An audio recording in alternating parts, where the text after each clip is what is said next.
Yes, at Fidelity, we believe it is important to encourage and embrace diverse perspectives.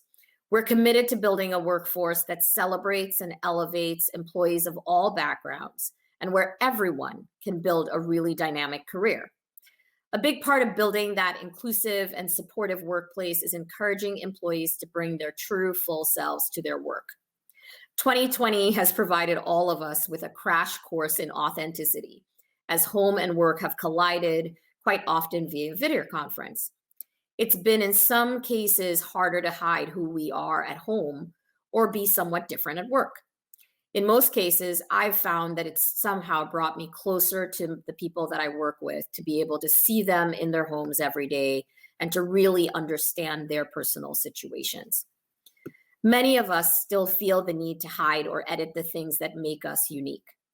We've been taught to do that our entire lives in order to be safe or to match or overcome gender stereotypes that do not serve us well. Especially for women, that can start at a very young age. We've all been told what nice girls do. It's a shame since our differences are what really add value. Once we show our full selves, we're able to make meaningful connections with our coworkers and tap into those differences to increase our understanding of the people we serve. We also believe that people may not contribute to their full potential if they're spending energy and focus editing out elements of who they really are. At Fidelity, we have 10 employee resource groups and special interest groups that help our employees find communities and allies across many elements of difference. And we believe that that really helps to give people the safety to be their full selves.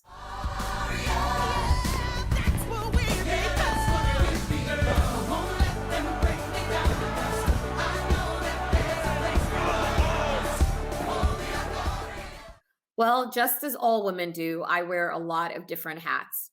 I'm here today as a diversity and inclusion advocate, which happens to be my current day job. But I'm also a caregiver, an aunt, a sister, a friend, a partner, and a member of my global community. I grew up in the Caribbean, went to school in Canada, and now work in the United States.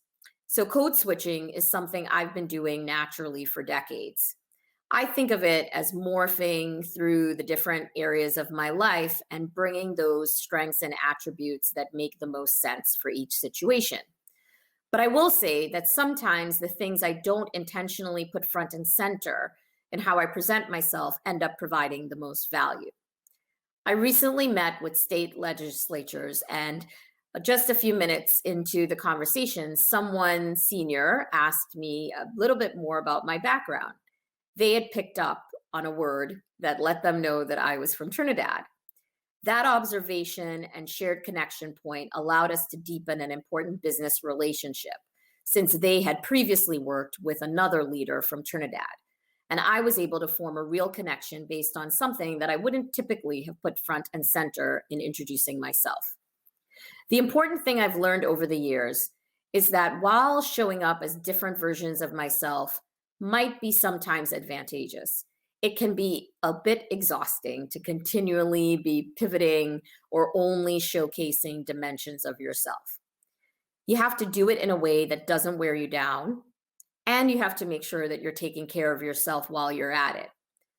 I make sure to never let myself get lost in the shuffle of who someone else needs me to be.